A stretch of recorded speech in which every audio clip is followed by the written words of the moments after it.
The sun had just begun to rise over the quiet blue lake, painting the surface in shimmering gold. The water rippled gently, and a cool morning breeze whispered through the reeds. Inside the sparkling depths of that lake lived a community of fish, small and big, young and old, each with its own dreams, fears, and stories. Among them was a bright silver fish named Finn. Finn wasn't the biggest or the fastest fish in the lake, but everyone knew him for his curious mind. He loved to explore places others avoided, to ask questions others thought silly, and to find clever ways out of trouble. His friends often teased him, calling him the thinking fish, but Finn didn't mind. He believed thinking was what made life exciting. Why swim the same route every day? He would ask his friend Toby the trout, who always followed the same path between the rocks and weeds. There's so much more to see if we just dare to explore a little. Toby would laugh and shake his fins. You and your ideas, Finn. You'll get yourself caught one day. Finn only smiled. He wasn't reckless, just curious. But that curiosity was about to be tested in a way he could never imagine. One sunny afternoon, when the lake was unusually still, a shadow fell across the water. It came from the surface, wide, quiet, and dangerous. The older fish knew that shadow too well. Fisherman, hissed Grandpa Carp, darting into the weeds. Hide, everyone. In seconds, panic spread through the lake. Fish scattered in all directions, diving behind rocks, under plants, and into dark corners of the lakebed. But Finn lingered, watching the strange shadow above. Something glimmered there, a wide, woven net. It was drifting down slowly, the sunlight flashing off its thin ropes like spider silk. Finn's heart raced. He had heard stories about these nets, but he'd never seen one up close.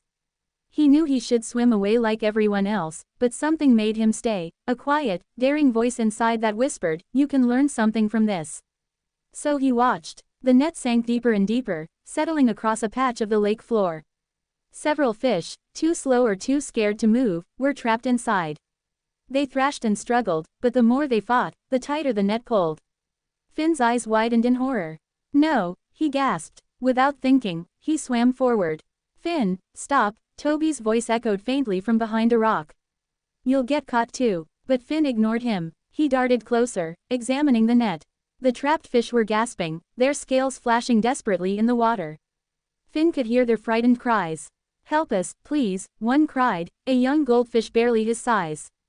Finn's mind raced. The net was woven tight, with only small holes between the threads. It was anchored to a heavy stone tied with rope. If he could untangle that knot, maybe the fish could escape. He swam down to the stone, inspecting it carefully. The rope was thick and rough, but a part of it was frayed, torn by a sharp shell nearby. Finn's fins trembled. He wasn't strong, but he was clever. He remembered something he'd learned while watching snails earlier that week. When they wanted to loosen algae from a rock, they didn't pull straight, they twisted and wiggled until it came off. Maybe he could use the same idea here. Finn wrapped his fins around the frayed rope and began to twist, tugging in short, clever bursts. It was hard work. The rope bit into his scales, and tiny bubbles escaped his mouth as he gasped for breath. Above, the trapped fish watched in fear and hope. You can do it, Finn, cried the goldfish. Just as Finn thought his fins would give out, the rope snapped free. The stone rolled aside, and the net floated upward. Swim, Finn shouted. The trapped fish wriggled through the openings and scattered like glittering stars. In seconds, the lake was full of movement again, life and freedom restored. Finn felt a wave of relief wash over him. But as he turned to swim away, something tugged at his tail. He looked back and froze. The edge of the net had wrapped around his own fin. Finn struggled, but the more he moved, the tighter it became. The broken rope had tangled around him like a trap. No, no, no, he gasped. He pulled and twisted, but it was no use. The net was rising slowly, carried by the pull of the fisherman above. He looked up in panic. Sunlight flashed through the water as the surface grew closer. Finn's friends were hiding, too scared to move. The goldfish he had saved swam forward, eyes wide with guilt. Finn, hold on, I'll help, she cried. No, Finn shouted. Go, they'll see you, please. But she didn't listen. She darted to his side and bit at the tangled rope. Her small teeth tore at it desperately. Then, another fish joined her. Then another. Soon, a dozen fish surrounded Finn, biting, pulling, working together. At last, with a final snap, the rope broke. The net drifted upward, empty. Finn tumbled backward, free at last, his heart pounding wildly. They all swam into the safety of the weeds, gasping, trembling, alive. For a long moment, no one spoke. The water was silent again, as if the lake itself was catching its breath. When night fell, the lake shimmered beneath the moonlight. Tiny waves lapped gently against the shore, and the fish gathered in their hidden corner. Toby swam forward first. "Finn," he said softly, "I thought you were crazy. But today, you saved everyone." Finn smiled weakly. "I didn't save them. We saved each other." From that day on, Finn became something of a legend in the lake. But it wasn't the fame that mattered to him, it was the lesson that kindness and courage were stronger together than fear alone. The goldfish who had helped him became one of his closest friends. They spent hours exploring new corners of the lake, discovering things others were too afraid to see. But peace never lasts forever. Weeks later, early one misty morning, a different kind of shadow appeared on the water. This one was darker, heavier. The fisherman had returned with a bigger net. The fish panicked again, scattering in every direction. But this time, Finn didn't run. He looked around carefully, studying the ripples, the light, the way the net moved. It wasn't just bigger, it was cleverer, waited at the bottom to trap anyone who hid near the lakebed. If they swam down, they'd be caught.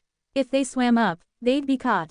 Finn's mind raced. Then, he noticed something, the fisherman's reflection. It wavered in the water, distorted by the current.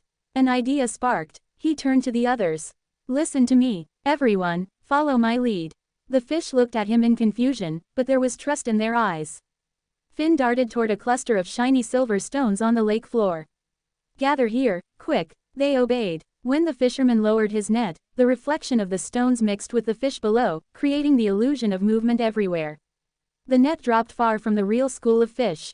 Finn and his friends swam silently to the other side of the lake, hidden beneath a patch of dark reeds. The fisherman pulled up his net and stared in disbelief. It was empty. The fish watched from below, their hearts pounding with relief and pride. "Finn, you did it again," whispered Toby. But Finn only smiled. "No, we all did. Sometimes the smartest move isn't to fight but to think." Days turned into weeks, and for a while, life was peaceful again. But one evening, as the sun set behind the hills, the sky darkened. Clouds rolled in, and thunder rumbled through the valley. A storm was coming. The first drops of rain hit the water like falling stones. The wind howled, churning the lake into chaos. Waves crashed against the rocks, uprooting plants and tossing driftwood through the water. Finn and the others huddled together, trying to stay safe. But then they heard a faint cry, a voice calling from somewhere near the surface. "Help! Somebody help me!" Finn looked up through the swirling water and saw the goldfish, his friend, trapped beneath a fallen branch. The current had pinned her there. Without hesitation, Finn shot upward through the storm. The wind tore at him, the rain blinded him, but he kept swimming. He reached the branch and tried to push it off, but it was too heavy. The current was too strong. He felt himself being dragged backward. For a moment, he almost gave up. Then he saw her frightened eyes, pleading, trusting him. "No," he whispered, "not this time." He remembered the frayed rope, the twisted knots, the way tiny movements could make a big difference. He swam to the base of the branch and began to dig, slowly, cleverly, loosening the sand beneath it. Bit by bit, the branch began to lift. The goldfish wriggled free and grabbed Finn's fin. Together, they darted into the deeper water just as lightning split the sky above them. The storm raged through the night. But by morning, when the sun rose again, the lake was calm once more. When the storm cleared, the lake looked different. Trees had fallen, the water was murky, and the shorelines had shifted. But among the debris, something sparkled, new pathways, hidden caves, and glistening stones never seen before. The fish swam through them in wonder. Finn led the way, his eyes bright with excitement. "See, even storms can bring new things to discover," he said with a grin. The goldfish swam beside him, laughing softly. "You're impossible, Finn. You turn everything into an adventure." He smiled. "Maybe, but that's how we survive, by thinking, by caring, and by never giving up."